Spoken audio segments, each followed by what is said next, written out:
بیٹھے ہو کہیں سے انقلاب آئے گا, ہماری کوئی مدد کرے گا, تمہاری کوئی مدد نہیں کرے گا. جب تک قومیں نہیں اٹھتی ان کی مدد نہیں کی جاتی, بلکہ قومیں جب بزدل ہو جاتی ہے, جب عشق رسول کا چراغ قوموں کے دلوں سے ختم ہو جاتا ہے, بجھ جاتا ہے, تب ایسی قوموں پر انقلاب نہیں بلکہ ایسی قوموں پر عذاب آیا کرتے ہیں. بے شک حق ہے. اللہ اکبر,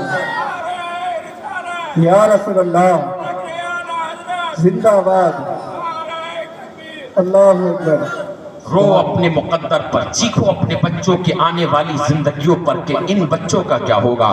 تمہاری زندگیاں تو گزر گئیں, تم نے کبھی غور نہیں کیا, تم نے کبھی سوچا نہیں کہ تمہیں کرنا کیا چاہیے. اور یاد رکھنا قرآن کہتا ہے کہ سچوں کے ساتھ ہو جاؤ, اللہ سے ڈرو اور سچوں کے ساتھ ہو جاؤ. ہم نے وہ بھی نہیں سمجھا. اگر اتنا ہی سمجھ لیتے کہ سچوں کے ساتھ ہونا ہے, اللہ والوں کے ساتھ ہونا ہے, اللہ سے ڈرنا ہے, اللہ سے ڈرے ہوتے تو جھوٹ نہ بولا ہوتا, اللہ سے خوف کیا ہوتا تو کسی کی زمین پر قبضہ نہ کیا ہوتا, اللہ کا خوف کیا ہوتا تو کسی کا پیسہ نہیں مارا ہوتا, اللہ سے خوف کیا ہوتا تو کسی سے حسد نہ کیا ہوتا, اللہ سے خوف کیا ہوتا تو اپنے کمزور والے کو تم نے ستایا نہ ہوتا, اللہ سے خوف کیا ہوتا تو اپنے بستی کے اندر تم نے جھگڑے نہ کیا ہوتے, فساد نہ کیے ہوتے. اللہ کا خوف بھی نہیں ہے. اور کہا سچوں کے ساتھ ہو جاؤ. سچوں کے ساتھ ہوتے تو غوث اعظم کی تاریخ تمہارے سینے پر لگی ہوتی. تم جدھر جا رہے ہوتے لوگ کہہ رہے ہوتے یہ غوث اعظم کا ماننے والا جا رہا ہے, اسے جھوٹ بولتے ہوئے دیکھا نہیں گیا ہے.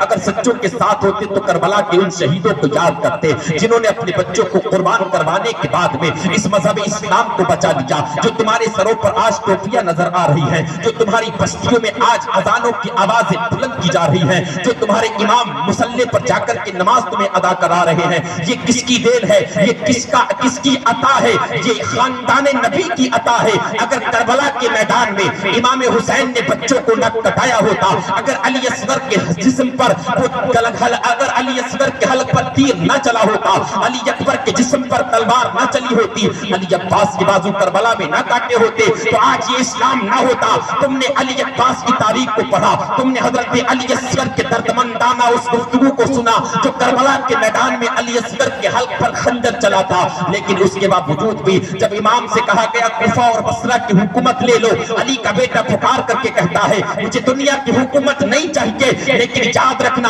تمہیں صرف دنیا کی حکومت چاہیے, اس کے علاوہ تمہیں دین نہیں چاہیے. اگر دین تم نے بچایا ہوتا تو تمہارے حالات یہ نہ ہوتے. اب جیو بزدلی کی زندگی.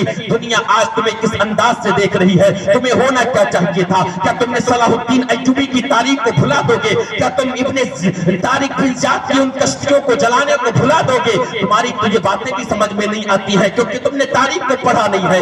یاد رکھنا ایسی قوموں پر جب عذاب آتے ہیں پھر قوموں کا کوئی دروازہ ایسا کھلا نہیں ہوتا ہے قوموں کے لیے جہاں پر جا کر کے پناہ گزی ہو جائے. ابھی وقت ہے پلٹ کر کے آ جاؤ اور دنیا کو بتا دو کہ خدا کی قسم ہم غوث اعظم کے ماننے والے ضرور ہیں, لیکن غوث اعظم کو مانتے ہی نہیں ہیں بلکہ ان کی تعلیم پر بھی ہم عمل کریں گے. والدین کو بھی چاہیے, غوث اعظم کا ذکر کر رہے ہو, غوث اعظم کے والد کو دیکھو ذرا جا کر کے. تاریخ پکار کر کے کہتی ہے, بارہا تم نے سنا ہوگا غوث اعظم کے والد نے روزہ رکھا, گھر سے نکل کر کے باہر چلے گئے, روزہ افطاری کا وقت ہونے والا ہے. حضور غوث اعظم کے والد سید حضرت موسیٰ جنگی دوست رحمۃ اللہ علیہ جنگل کی طرف نکلے, ندی پر پہنچ گئے, انتظار کر رہے ہیں افطاری کا وقت ہوگا تو کچھ کھا کر کے افطاری کر لوں گا. اللہ اکبر کبیرہ. ندی کے کنارے پر بیٹھے ہیں, اٹھ کر کے چل دیے, پھر بیٹھ گئے. اچانک دیکھا اسی ندی میں ایک بہتا ہوا سیب نکل کر کے آیا, اس کو آگے بڑھ کر کے ہاتھ میں اٹھا لیا. سیب کو جنابے والا